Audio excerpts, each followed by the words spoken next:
اعوذ باللہ من الشیطان الرجیم بسم اللہ الرحمن الرحیم والصلاة والسلام علی سید الانبیاء والمرسلین وخاتم النبیین وشافع المذنبین ابی القاسم محمد اللہم صلی علی محمد وآل محمد وعجل فرجہم۔ ہمارا عنوان آداب فہم قرآن ہے اور ہم قرآن کو سمجھنے کے لیے، قرآن کے فہم کے لیے جو آداب بیان کر رہے ہیں آپ کے سامنے یا جن پر ہماری گفتگو ہو رہی ہے، وہ آداب جن کے ذریعے سے ہم قرآن کو سمجھ سکیں، جن کے ذریعے سے ہم قرآن میں داخل ہو سکیں، اور وہ آداب ہیں کہ جن کے ذریعے سے ہم قرآن میں خدا کیا ہم سے مخاطب کر کے کہہ رہا ہے، پروردگار عالم ہم سے کیا کہنا چاہتا ہے، خدا ہم سے کیا طلب کرتا ہے، اور قرآن کو بحیثیت منشور ہم اپنی حیات میں کس طریقے سے شامل کر سکتے ہیں، کس طریقے سے ڈال سکتے ہیں۔ ان سب چیزوں میں داخل ہونے کے لیے ہمیں سب سے پہلے قرآن کے فہم کے لیے اس کے آداب کا ملحوظ خاطر رکھنا بہت ضروری ہے۔ آداب فہم قرآن میں چونکہ تذکرہ آداب کا ہے اور آداب کے معنی آپ کے سامنے بیان کیے تھے کہ انسان کے فعل میں جب خوبصورتی آ جائے، حسن آ جائے، جب انسان کے کام میں جو وہ انجام دے رہا ہے وہ زیبا ہو جائے، وہ خوبصورت ہو جائے، یہ اس کے آداب ہوتے ہیں۔ کوئی بھی کام آداب کے ذریعے سے مزید مزین ہو جاتا ہے، مزید خوبصورت ہو جاتا ہے۔ آداب فہم قرآن میں ہم نے جو آداب بیان کیے ہیں اب تک آپ کے سامنے، پہلا ادب وہ درک عظمت کلام ہے، یعنی ہمیں علم ہو، ہمیں معلوم ہو کہ وہ کلام کہ جس میں ہم وارد ہوئے ہیں، جس کے اندر ہم داخل ہوئے ہیں، اس کی عظمت کیا ہے، اس کی بڑائی کیا ہے، وہ کس کا کلام ہے، وہ شخص وہ کس قدر کتنی بڑی ہستی ہے کہ جس کا وہ کلام ہے، جو پروردگار عالم جیسی ہستی ہے۔ تو عظمت کلام کا سب سے پہلا ادب تو یہ ہے کہ ہمیں معلوم ہو کہ کس کا کلام ہے، اور یہ معلوم ہو کہ اس کلام کی عظمت کیا ہے۔ اور دوسرا ادب جو آپ کے سامنے بیان ہوا، طہارت قلب، ہمارے قلب کی، ہمارے دل کی طہارت اس فہم قرآن کے لیے بہت ضروری ہے۔ اور تیسرا ادب جس میں ہم وارد ہوئے تھے اپنے پچھلے درس میں، وہ تیسرا ادب تھا حضور قلب، یعنی اپنے قلب کے ساتھ، اپنے دل کے ساتھ، اپنے وجود کے ساتھ مکمل طور پر قرآن پاک میں داخل ہو جانا، قرآن پاک میں اتر جانا، اس کے اندر وارد ہونا، لیکن حضور قلب کے ساتھ مکمل طور پر ہم ہر چیز سے کٹ کر، ہر چیز سے جدا ہو کر فقط اور فقط قرآن کے اندر داخل ہو جائیں۔ اور آداب فہم قرآن میں جو چوتھا ادب ہے وہ ہے تدبر در قرآن، یعنی قرآن میں تدبر کرنا۔ تدبر کا معنی کسی چیز کے ایسے پنہا حصے تک پہنچنا کہ جس کے سامنے بہت سے پردے حائل ہوں، جس کے سامنے بہت سی دوسری چیزیں جس کے اوپر چڑھی ہوئی ہوں، جس کے اوپر بہت سے غلاف چڑھے ہوئے ہوں، جس کے اوپر بہت سی دوسری چیزیں پڑی ہوئی ہوں، ان سب کو ہٹا کر کسی چیز کی حقیقت کو پا لینا، اس چیز کی حقیقت تک پہنچ جانا، یعنی غور و فکر کے ذریعے سے کسی حقیقت کی تہ میں اترنا، تمام پردوں کو ہٹا دینا، پنہا ہو جو پردوں کے اندر جو چیز پنہا ہوتی ہے، جو چھپی ہوئی ہوتی ہے، اس کو اپنی دسترس میں لے لینا، یعنی کوئی ایسی چیز ہے، کوئی ایسی حقیقت ہے، ہمیں پتا تو ہے اس کی حقیقت کا، علم تو ہے ہمیں کہ وہ ایک ایسی حقیقت، کوئی قیمتی ترین حقیقت ہے، لیکن ہم اس چیز سے غافل ہیں کہ وہ حقیقت ہے کہاں۔ کئی پردے، کئی راز اس کے اوپر موجود ہوں، اور اس کے بعد ان رازوں کو ہٹایا جائے، ان پردوں کو ہٹایا جائے، اس کے اوپر تمام چیزوں کو ہٹانے کے بعد اس حقیقت کے اندر داخل ہو جایا جائے، اس کو تدبر کہا جاتا ہے۔ اس کے علاوہ جیسے دبور کہتے ہیں نا، کہ دبور یا دبر کہتے ہیں چھپے ہوئے حصے کو، جو مخفی حصہ ہوتا ہے اس کو دبور یا دبر کہتے ہیں۔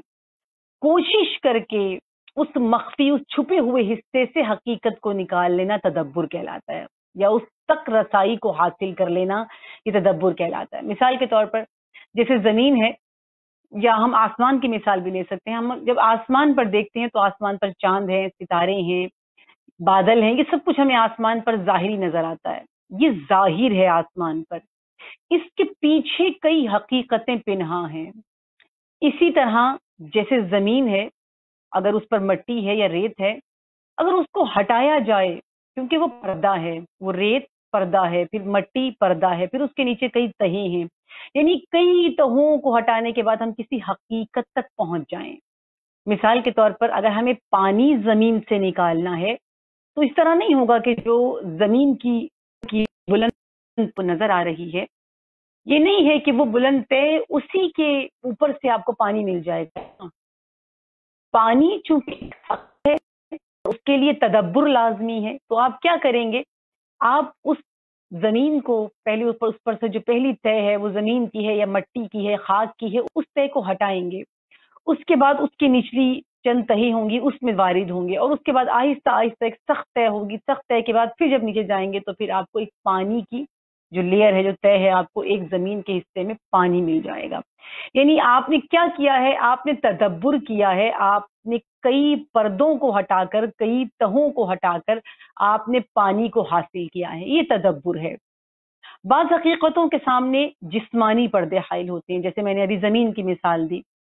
یہ جسمانی پردے ہیں، ان کو انسان ہاتھوں سے ہٹا لیتا ہے. ان پردوں کو ہٹا لیا جاتا ہے، آسان ہوتا ہے انسان کے لیے، اتنا مشکل نہیں ہوتا پردوں کو ہاتھوں سے ہٹانا. کچھ حقیقتیں ایسی ہوتی ہیں جو غیر جسمانی ہوتی ہیں، جسمانی حقیقتیں نہیں ہوتی.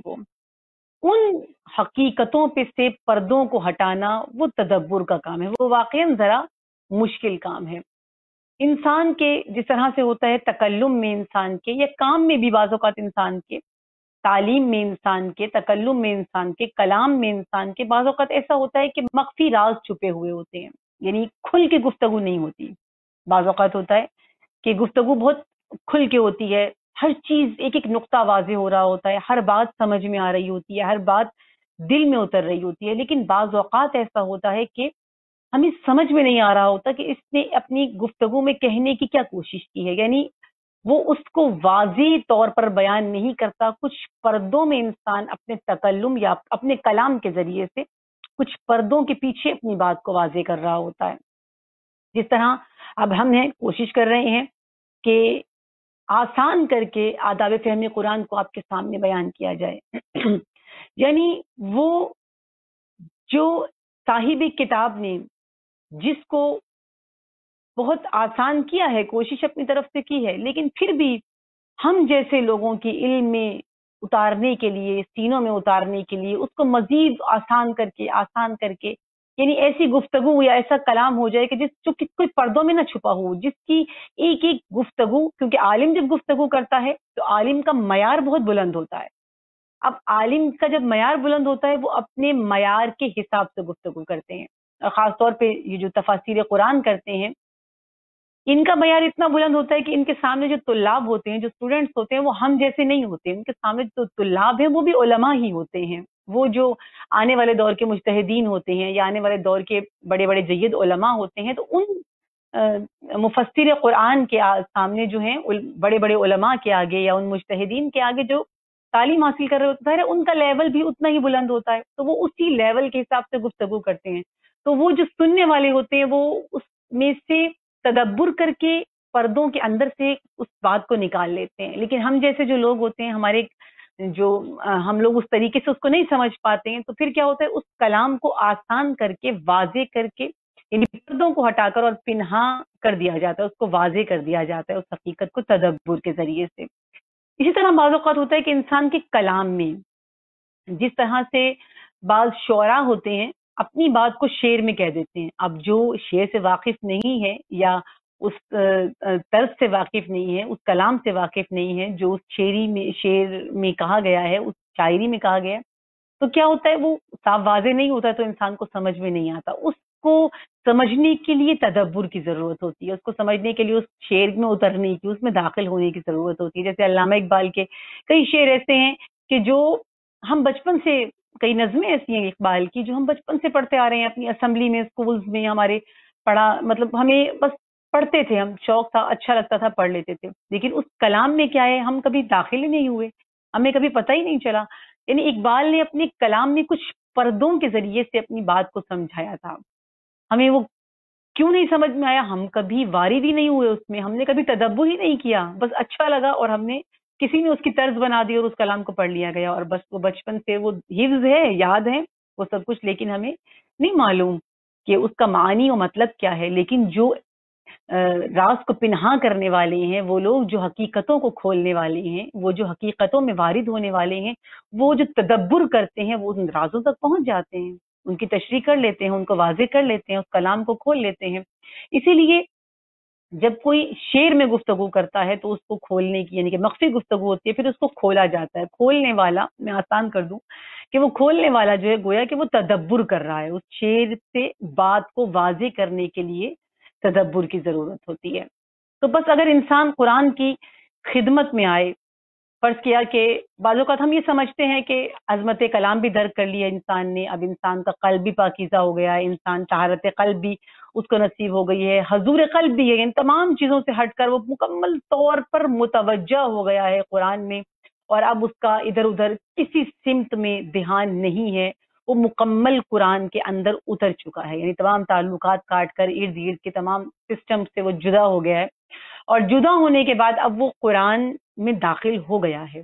قلب پاک ہے، قلب نورانی ہو چکا ہے، مطلب اس نے پاک کر لیا، تطہیر کر لی ہے، حاضر ہو چکا ہے، عظمت کلام کا علم ہو چکا ہے. سب کچھ کرنے کے بعد اب جب انسان کلام میں داخل ہوتا ہے، وہ لحظ نہیں کرتا ہے، وہ دوسرے سسٹم میں داخل نہیں ہو رہا ہے، دنیاوی عمل سے وہ بالکل بے دخل ہو گیا ہے. ان سب کے باوجود مگر درہین حال وہ انسان تدبر نہیں کر پاتا، یعنی سب کچھ ہونے کے باوجود تدبر نہیں کر پاتا قرآن میں.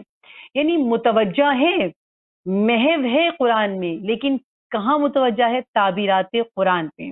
جس طریقے سے اس قرآن میں اترنا چاہیے تھا، بھلے وہ پوری پاکیزگی کے ساتھ اترا ہے، لیکن پھر بھی وہ اس طریقے سے نہیں اترا. اس کی مثال میں اس طرح دوں گی کہ جیسے قاری ہوتے ہیں نا، قرآن کی جو قرات کرتے ہیں، یہ قرات جب کرتے ہیں تو یہ قاری حضرات عام نہیں، آسان نہیں ہوتا یہ کام. یہ ہم جیسے لوگ، عام لوگ نہیں کر سکتے ہیں. قرات کرنا، اس کے لیے کئی سالوں کی محنت ہوتی ہے، اس چند سال لگاتے ہیں، اس پر محنت کرتے ہیں، یعنی مخارج کو دیکھنا ہوتا ہے، پھر اس کو اس کے مطلب دہن کے حساب سے اس کو جو ہے وہ لہجہ بنانا ہوتا ہے، پھر اس آواز کو نکالنا ہوتا ہے. وہ پوری تجوید کے جو قوانین ہیں ان کے حساب سے پورے سیٹ اپ کو دیکھ کر، اور مطلب یہ کہ ایک ظاہر یہ بھی ایک علم ہے. تو یہ سب کچھ دیکھ کر انسان جو ہے وہ یہ قرات کرتا ہے قرآن کی.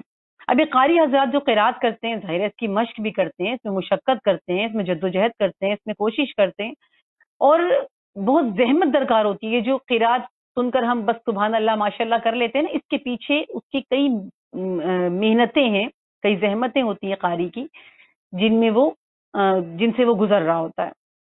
مگر پھر بھی یہ تدبر نہیں ہوتا، کیونکہ وہ وارد کہاں ہوئے؟ وہ الفاظ قرآن میں ہیں. قرآن فہمی کے لیے، قرآن کو سمجھنے کے لیے، قرآن کے اندر داخل ہونے کے لیے قرآن خود دعوت دیتا ہے تدبر کی. یعنی یہ ادب بہت ضروری ہے قرآن کو سمجھنے کے لیے، کہ قرآن آپ کو دعوت تدبر دے رہا ہے، دعوت تعقل دے رہا ہے. یعنی انسان ظواہر سے آگے نکلے. جو ظاہراً آپ کو لفظ نظر آ رہے ہیں، جو ظاہراً آپ کو قرآن میں چیزیں نظر آ رہی ہیں، ان سے کہیں آگے نکل کر وہ جو پوشیدہ حقیقتیں ہیں ان میں اترنا ہے قرآن کے اندر.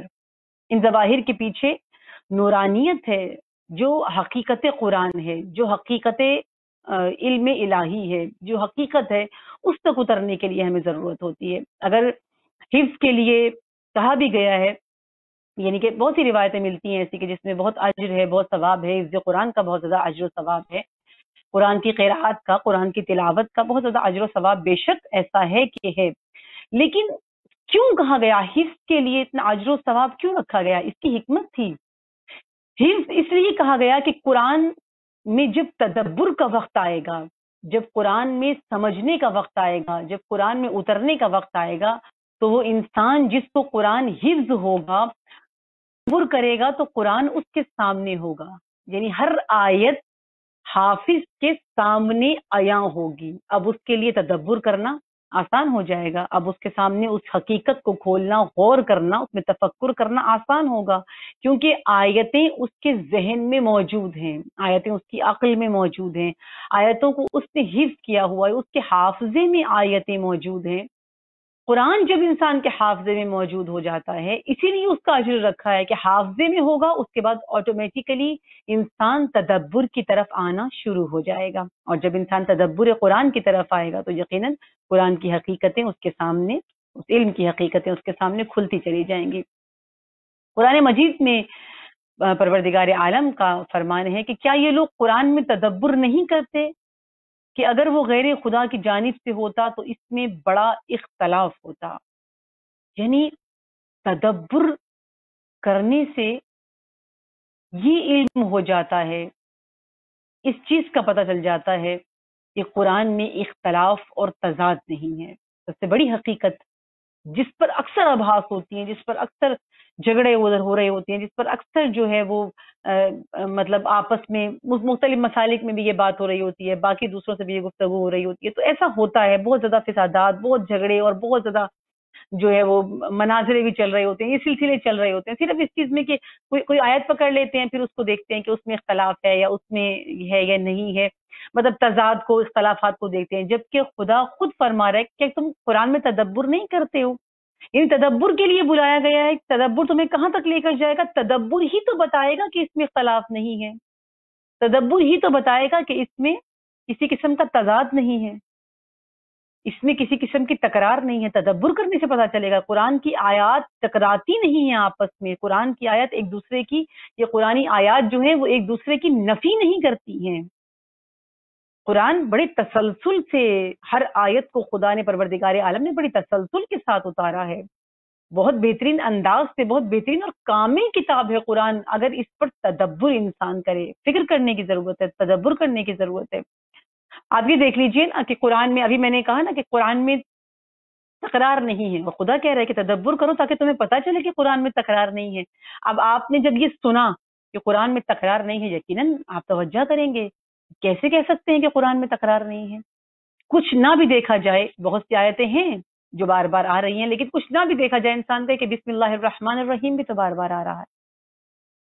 مطلب انسان تدبر کرنا چاہیے، انسان کو سوچنا چاہیے اس چیز کے اوپر، لیکن خدا فرما رہا ہے کہ اس میں تکرار نہیں ہے، یہاں تک کہ بار بار تکرار ہونے والی آیت بسم اللہ الرحمن الرحیم، بعض جو اصحاب تدبر ہیں، جنہوں نے تدبر کیا ہے قرآن پر، وہ فرماتے ہیں کہ یہ بسم اللہ جو قرآن میں بار بار تکرار ہوئی ہے، یہ بھی تکرار نہیں ہوئی، بلکہ ہر سورہ، ہر آیت میں ہر بسم اللہ الرحمن الرحیم کا معانی الگ ہے، اس کی حقیقت الگ ہے۔ ہر آیت میں جب بھی بسم اللہ دوبارہ آتی ہے تو اہل تدبر فرماتے ہیں، اصحاب تدبر فرماتے ہیں کہ یہ بالکل مختلف ہے، اس کا معنی، اس کی حقیقت بدل جاتی ہے، اس کا مفہوم بدل جاتا ہے۔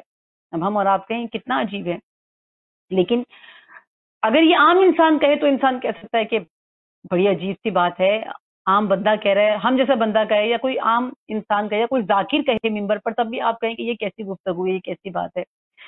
لیکن یہ کسی عام شخص کی بات نہیں ہے، یہ کسی اہل تدبر میں سے کسی عام اہل تدبر کی بات نہیں ہے، بلکہ علامہ طباطبائی ان کا بیان ہے کہ وہ جن کی ذات ہی ایسی تھی کہ جو مکمل طور پر، جنہوں نے قرآن کو اپلائی کیا ہوا تھا اپنی زندگی میں، جن کا قلب نورانی تھا، جن کی حیات نورانی تھی، جن کی زندگی ہی قرآن میں گزری ہے، جنہوں نے جتنا کام کیا ہے، بلکہ یہ کہنا چاہیے کہ جن کی زندگی ہی تدبر قرآن میں گزری ہے، قرآن پر کام کیا ہے انہوں نے مسلسل، قرآن پر ورکنگ کی ہے انہوں نے مسلسل، ان کی پوری زندگی جو ہے وہ بہت نورانی زندگی گزری ہے، اور خدا اسی حیات کو، وہ جو ان کی قرآنی زندگی تھی، خدا اسی حیات کو کہتا ہے کہ یہ حیات طیبہ ہے۔ خدا جو ایک اور دیگر حیات عطا کرتا ہے انسان کو اس حیات دنیاوی کے اندر، وہ وہی حیات ہوتی ہے جیسے علامہ طباطبائی کی ہے کہ وہ حیات طیبہ ہوتی ہے۔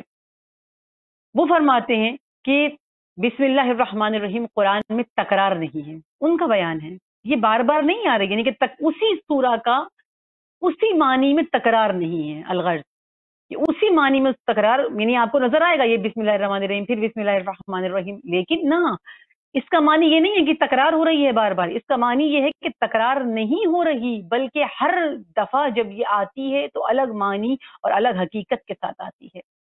تدبر یعنی بسم اللہ کے پیچھے چھپی ہوئی حقیقت کو سمجھنا، اس کے معنی، اس کی حکمت، اس کے پیچھے راز، اس کے پیچھے جہد اور اس کے پیچھے جو کچھ حقیقت ہے اس کو سمجھ لینا. الرحمن الرحیم پر تدبر، یہ ہے قرآن پر تدبر.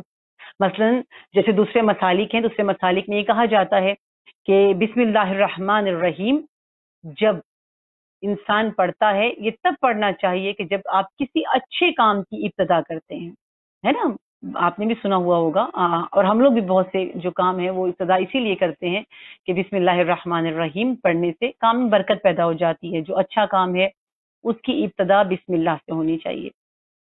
باقی مسالک میں یہ ہے کہ مطلب بہت سختی سے اس چیز پر عمل ہے کہ ہر اچھے کام کی ابتدا بسم اللہ الرحمن الرحیم پڑھ کر کرنی چاہیے، اس سے کام بہتر ہو جاتا ہے. اگر ایسا ہے، فرض کیا کہ اگر اس کا معنی فقط یہ لیا جائے، باقی کسی حقیقت میں داخل نہ ہوں ہم، اور ہم فقط اس کا یہ معنی لے لیں کہ بسم اللہ الرحمن الرحیم یعنی شروع اللہ کے نام سے، ٹھیک ہے، ہم نے اس کا بس ہر کام شروع اللہ کے نام سے، ہر چیز رحمان الرحیم اللہ کے نام سے شروع اللہ کے نام سے. اب ہم نے قرآن کو کھولا، 30واں پارہ نکالا، مختصر ترین میں سمجھانے کے لیے بیان کرنا چاہ رہی ہوں. ہم نے 30واں پارہ نکالا.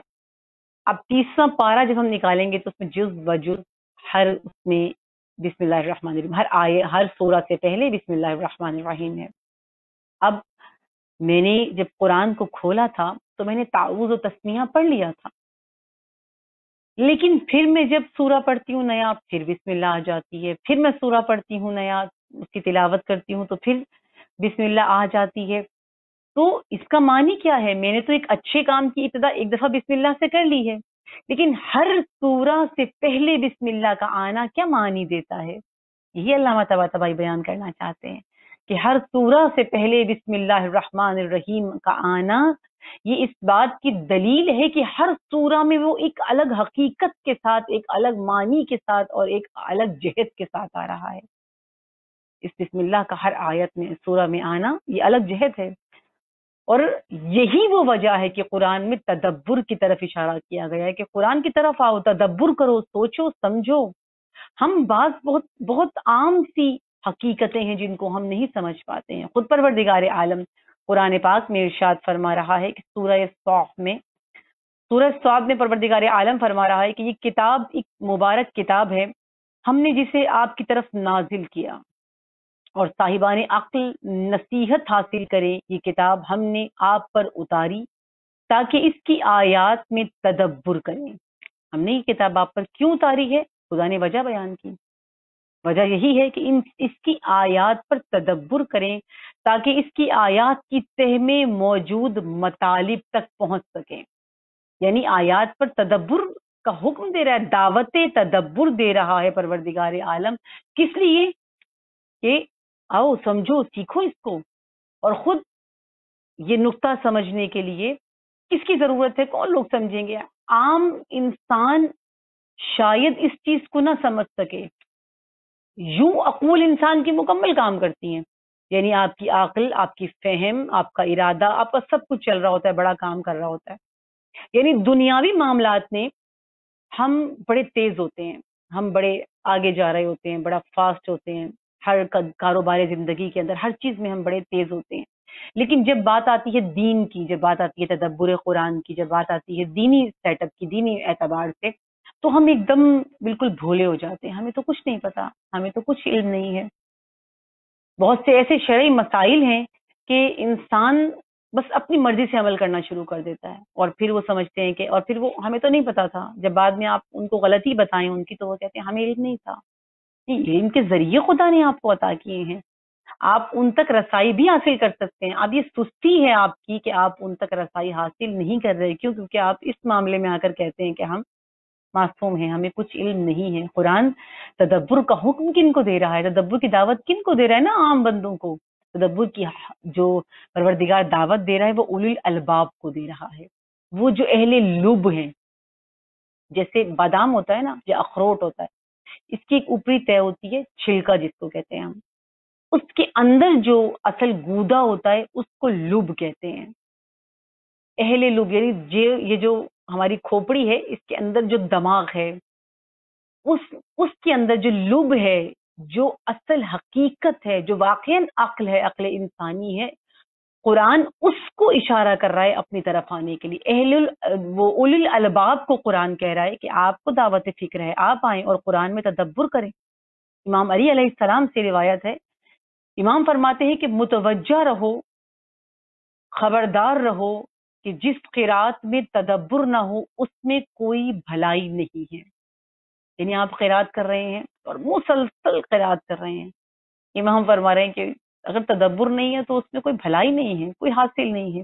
اور ایک اور جگہ حضرت امیر المومنین علی ابن ابی طالب علیہ السلام کا ہی فرمان ہے، امام فرماتے ہیں اس عبادت کا کوئی فائدہ نہیں کہ جس میں غور و فکر نہ ہو۔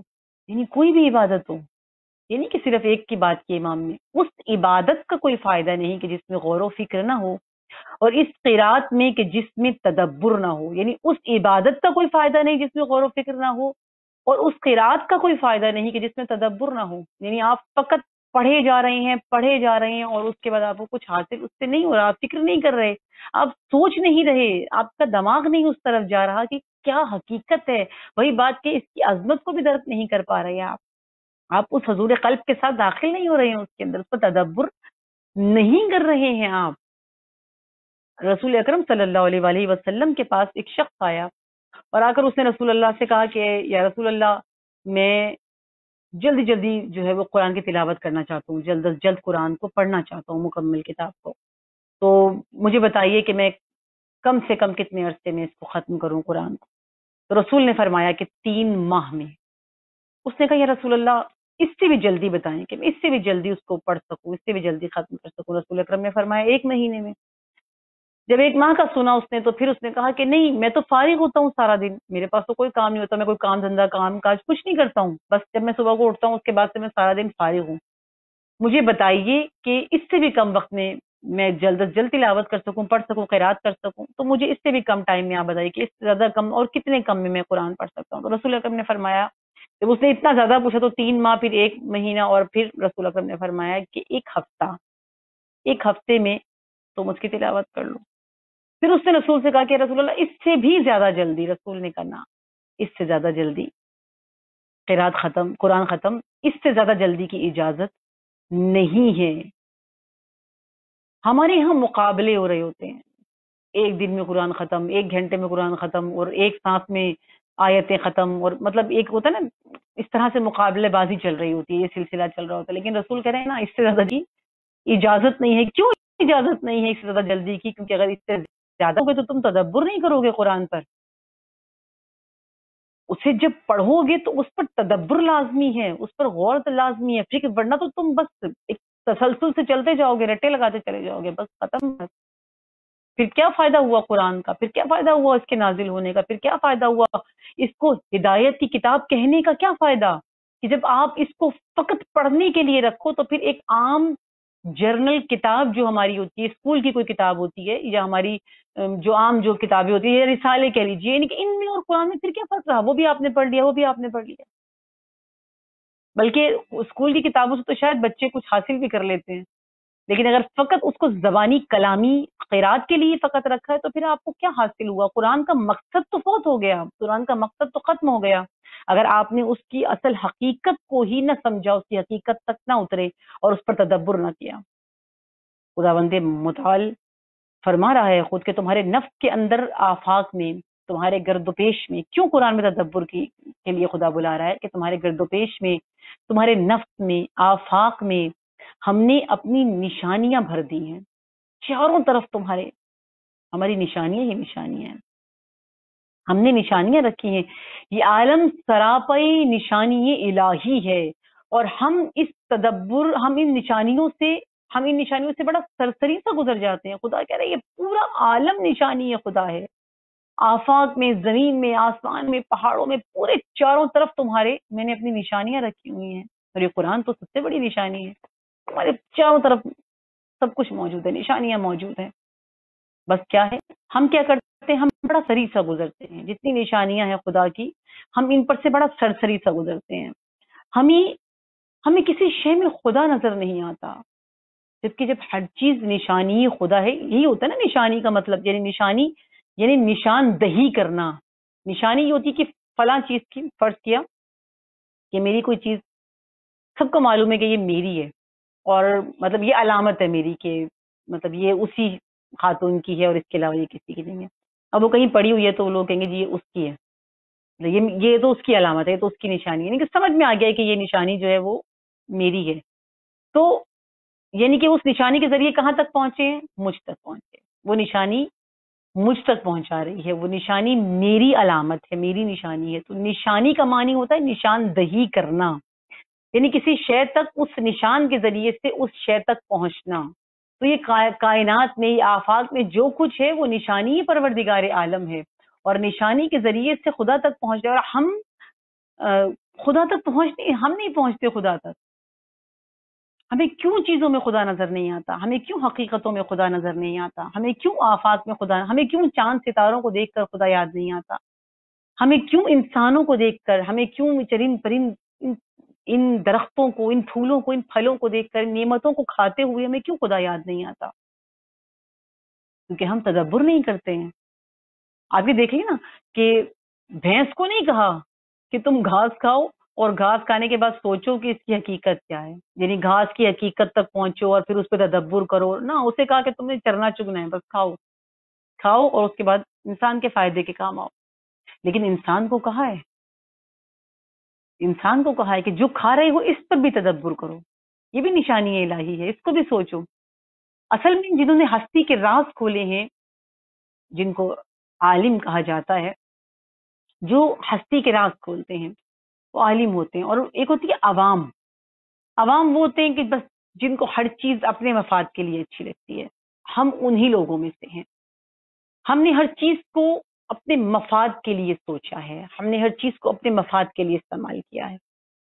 میں کوشش کروں گی کہ میں اس کو بہت آسان زبان میں آپ تک پہنچا سکوں، ڈلیور کر سکوں. خدا میری مدد کرے انشاءاللہ تعالی. کہ دیکھیے جس طرح سے پانی ہے نا، خدا آسمان سے پانی کو برساتا ہے. اب اگر عوام کی مثال لوں، فرض کیا ایک کسان ہے.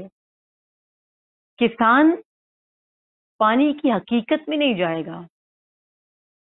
کسان صرف یہ دیکھے گا کہ اس پانی سے مجھے فائدہ کیا ہے، یعنی یہ پانی میرے کھیتوں کو سیراب کر رہا ہے. اس کو کوئی غرض نہیں ہے اس کی حقیقت کیا ہے، کس عنصر سے مل کے بنا ہے، اس کے اندر آکسیجن ہے نہیں ہے، اس میں کیا چیزیں ہیں، اس کو کوئی سروکار نہیں ہے اس سے. اس کو سروکار کس سے ہے کہ میری فصل اس سے سیراب ہو رہی ہے. لیکن جو عالم ہے وہ دیکھتا ہے کہ یہ پانی آسمان سے کون برسا رہا ہے، یہ آسمان سے نیچے کی طرف کیوں آ رہا ہے، یہ نشیب کی طرف کیوں آتا ہے، یہ نیچے سے بلندی کی طرف کیوں نہیں جاتا ہے، یہ ہمیشہ بلندی سے نیچے کی طرف کیوں آتا ہے. ان حقیقتوں میں عالم تو جائے گا، لیکن ان حقیقتوں میں اہل تدبر تو جائے گا، لیکن کسان نہیں جائے گا، ہم عام جیسا بندہ نہیں جائے گا. یعنی بعض چیزیں ایسی ہوتی ہیں جن میں اہل تعقل جاتے ہیں، اہل تدبر داخل ہوتے ہیں. جس طرح سے مجھے بہت اچھی لگی تھی ایک بات کہ بعض اہل قلم لکھتے ہیں کہ نیوٹن اگر گھر میں سویا رہتا، یہ بہت اہم بات ہے، اور اس کا بیوی سے جھگڑا نہ ہوتا اور جا کر وہ سیب کے درخت کے نیچے نہ لیٹتا اور اس پر سیب نہ گرتا، تو پھر شاید یہ کشش ثقل کا جو مطلب یہ ہمارے سامنے آئی ہے، کشش ثقل کی صورتحال، یہ ہم اس سے محروم رہ جاتے. لیکن کیا ہوا کہ اصلاً وہ آیا، آ کر درخت کے نیچے بیٹھا اور سیب کا گرنا، اور پھر اس نے سوچا کہ یہ سیب اوپر سے نیچے کیوں گرا. یعنی اہل تعقل ہے، تدبر ہے، تدبر کیا اس نے، اس کے ذہن میں سوال پیدا ہوا کہ اوپر سے نیچے ہی کیوں آیا. یعنی ایک نئی چیز، اس نے ایک نئی حقیقت کو ایجاد کیا. حقیقت یہی ہے کہ یعنی اندر سے، آپ کے اندر سے، آپ کے وجود میں سے سوال کا اٹھنا، آپ کی دلچسپی کا بڑھنا، یہی تدبر ہے. اور قرآن کے حفظ کا، قرآن کی قرأت کا، قرآن کی طرف بلانے کا، قرآن کی طرف دعوت دینے کا اصل مقصد، قرآن کے ثواب پڑھنے کا ثواب، یہ اور وہ سب کچھ جو رکھا ہے، اصل ہدف تو یہی ہے کہ آپ کو بلا رہے ہیں تدبر کرو. اور پھر تدبر کے ذریعے سے وہ کتاب ہدایت ہے، آپ کو ہدایت مل جائے گی اس کے ذریعے سے. لیکن ہم نہ اہل تعقل ہیں نہ اہل تدبر ہیں. اصل میں ہم نے اس کو سوچا، ہم نعمتوں کو کہاں تک سوچتے ہیں، ہم نعمتوں پر کیوں تدبر نہیں کرتے ہیں، ہم اس کو معدے تک رکھتے ہیں. یعنی ہمارے لیے جو نعمت ہے وہ اتنا ہے کہ وہ معدے میں جا رہی ہے بس. یعنی یہ چیز کھانے کی ہے اور اس کو کھانا ہے، بس اس کو معدے میں اتارنا، بس یہاں تک ہماری عقل کام کرتی ہے کہ اس کو ہم نے معدے میں اتارنا ہے.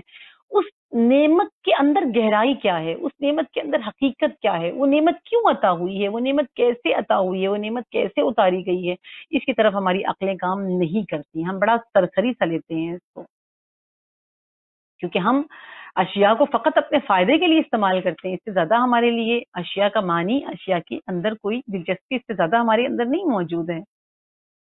جیسے مرحوم علامہ طباطبائی، جن کا میں بھی تذکرہ بھی کر رہی تھی، صاحب میزان، انہوں نے اپنے گھر میں مرغ پالے ہوئے تھے.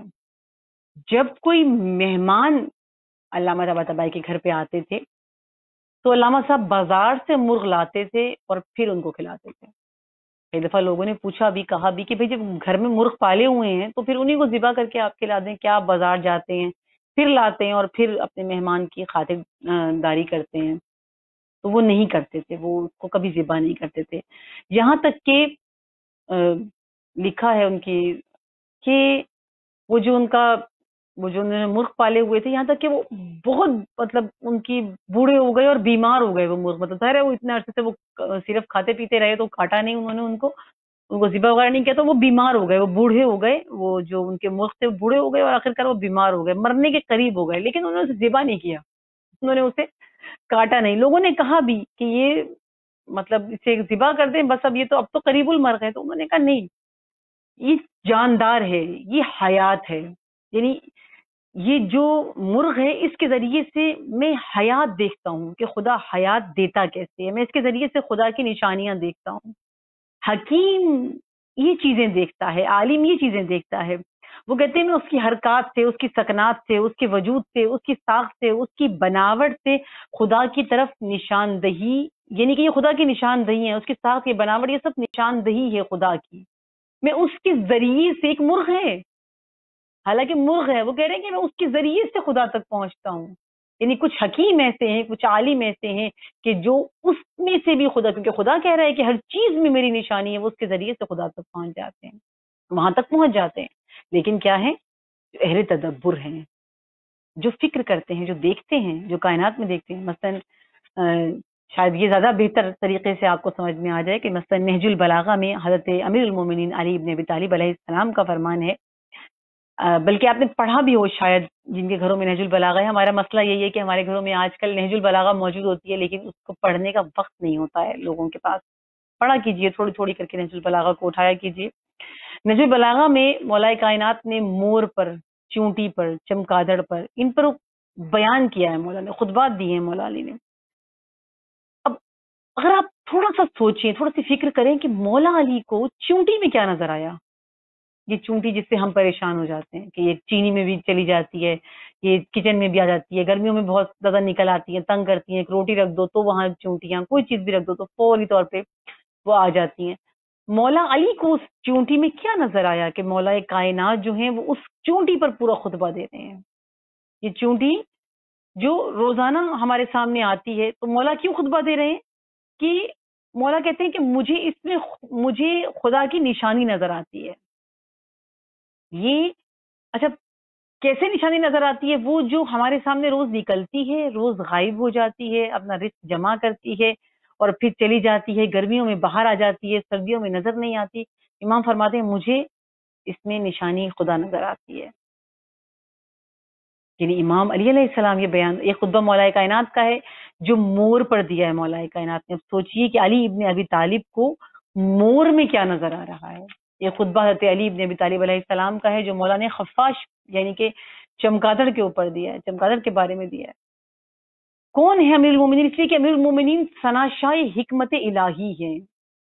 حکمت الہی کو وہ جانتے ہیں، سمجھتے ہیں. مولا کائنات خدا نے اس جہان میں جو اپنے راز رکھے ہوئے ہیں، پروردگار عالم نے ان رازوں کو، جو راز پروردگار عالم کے ہیں، وہ راز جو پیدا کیے ہیں، وہ سب پیدا کرنے کے بعد پروردگار عالم نے یہ تمام زمین، آسمان، کائنات، ہر شے کو پیدا کرنے کے بعد ان کو حقیقتوں کو پنہا کر کے اور ان کے آگے پردوں کو لگا کے اور ہر چیز کو چھپا کے رکھا پروردگار عالم نے. حقیقتیں موجود تھیں لیکن ان کو سب کو چھپا کے رکھا پروردگار عالم نے. کئی پردے ان کے اندر رکھے لیکن حقیقتوں کو رکھا ان رازوں کو رکھا، ان حکمتوں کو رکھا، ان سب کو رکھنے کے بعد پروردگار عالم نے حضرت علی ابن ابی طالب جیسی ہستی کو پیدا کیا تاکہ وہ آ کر ان رازوں کو کھول دیں، تاکہ آ کر وہ ان پردوں کو ہٹائیں، تاکہ وہ آ کر تدبر کرنا سکھائیں، تاکہ وہ آ کر تعقل کرنا لوگوں کو، ہم جیسے لوگوں کو سکھائیں، راز کھولیں۔ اور مولا کائنات نے کائنات کے رازوں کو کھولا ہے، مولا کائنات نے تدبر کرنا سکھایا ہے، مولا کائنات نے ہمیں قرآن کی طرف دعوت دی ہے، مولا کائنات نے ایک ایک کائنات کی چیز کی طرف اشارہ کر کے، کبھی بادلوں کی طرف، کبھی بارش کی طرف، کبھی زمین کی طرف، کبھی آسمان کی طرف، کبھی فرشتوں کی طرف، کبھی ملاکوت کے سفر کی طرف، کبھی جنت و جہنم کی طرف، اور کبھی اس کائنات ایک ایک چیز کی طرف، ہر پھل کی طرف، ہر نعمت کی طرف، ہر شے کی طرف مولا کائنات نے باقاعدہ متوجہ کیا ہے۔ کیوں کیا ہے؟ اسی لیے کہ یہ اللہ کی نشانیاں ہیں، ان کے ذریعے سے تم خدا تک پہنچ جاؤ گے۔ مولا علی نے مکمل کوشش کی کہ آپ اور ہم خدا تک پہنچیں۔ مولا نے اپنے قطبوں کے ذریعے سے کئی رازوں کو کھولا ہے، اور انہی میں سے کچھ راز جو ہمیں باقاعدہ بلاتے ہیں تدبر کی جانب، اور انہی کے ذریعے سے ہمیں یہی بتایا جاتا ہے کہ ہم قرآن کو کھول کر فقط قرات پر نہ رہیں بلکہ تدبر در قرآن کریں، قرآن کو سمجھیں حضور قلب کے ساتھ، طہارت قلب کے ساتھ، کلام کی عظمت کو سمجھنے کے بعد ہم جب اس میں وارد ہو جائیں تو تدبر کے ساتھ وارد ہوں، تاکہ ہمیں کچھ حاصل ہو قرآن سے، تاکہ ہمیں کوئی علم ہو قرآن کا، تاکہ ہمیں قرآن سے اجنبیت ختم ہو جائے۔ ہم قرآن سے بہت اجنبی ہیں، قرآن سے اجنبیت ہماری ختم ہو جائے اور قرآن ہمارا دوست بن جائے، ہم اس میں داخل ہو کر اپنے راز اس کو بیان کر سکیں، اپنے دل کی بات قرآن سے کر سکیں، اور قرآن کے رازوں کو ہم کھول سکیں، قرآن پر تدبر کر سکیں، اور اس کے ذریعے سے ہم اپنے رب تک پہنچ جائیں، کیونکہ انسان کا مقصد حیات ہی لقاء اللہ ہے۔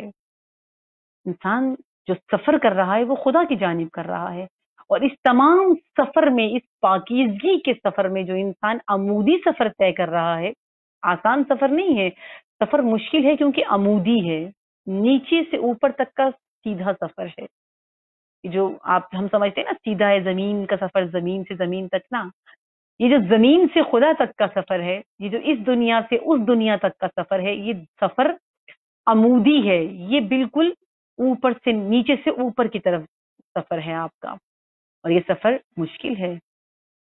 اس سفر کو طے کرنے کے لیے خدا آسان بنانے کے لیے آپ کو دعوت تدبر دے رہا ہے کہ قرآن میں وارد ہو جاؤ، تاکہ یہ سفر جو سفر اللہ ہے، جو سفر بجانب خدا ہے، جو خدا کی طرف سفر ہے، یہ سفر آسان ہو جائے، کیونکہ یہ سفر تب آسان ہوگا جب ہم حقیقتوں کے راز کے اوپر سے پردوں کو ہٹا دیں گے، حقیقتوں کو سمجھ جائیں گے اور اس کے اندر وارد ہو جائیں گے۔ انشاءاللہ دعا ہے پروردگار عالم سے کہ پروردگار عالم ہم سب کو توفیق دے کہ اس بہترین مہینے میں، رمضان المبارک کے مہینے میں، ہم زیادہ سے زیادہ قرآن سے استفادہ حاصل کر سکیں، نہ فقط قرات بلکہ قرآن کے اندر تدبر کر سکیں، کچھ راز جو خدا نے بیان کرنا چاہے ہیں ہم سے، ہم ان رازوں تک پہنچ سکیں اور ان کو کھولنے کی کوشش کر سکیں۔ دعا ہے پروردگار عالم سے کہ ہم اپنے قلوب کو اس پاک مہینے میں پاک و پاکیزہ کر سکیں، صاف کر سکیں، طاہر و طیب کر سکیں، اور مکمل حضور کے ساتھ اپنی ہر عبادت میں جو ہم خدا کے لیے انجام دے رہے ہیں، ہماری نماز ہے، ہمارا روزہ ہے، اور تلاوت قرآن پاک ہے، یا جو بھی ہم عبادت کر رہے ہیں، وہ سب ہم تدبر کے ساتھ حضور قلب اور پاکیزگی کے ساتھ اس میں داخل ہو سکیں۔ پروردگار ہماری اس حقیر سی عبادت کو اپنی بارگاہ میں قبول و مقبول فرمائے۔ السلام علیکم ورحمۃ اللہ وبرکاتہ۔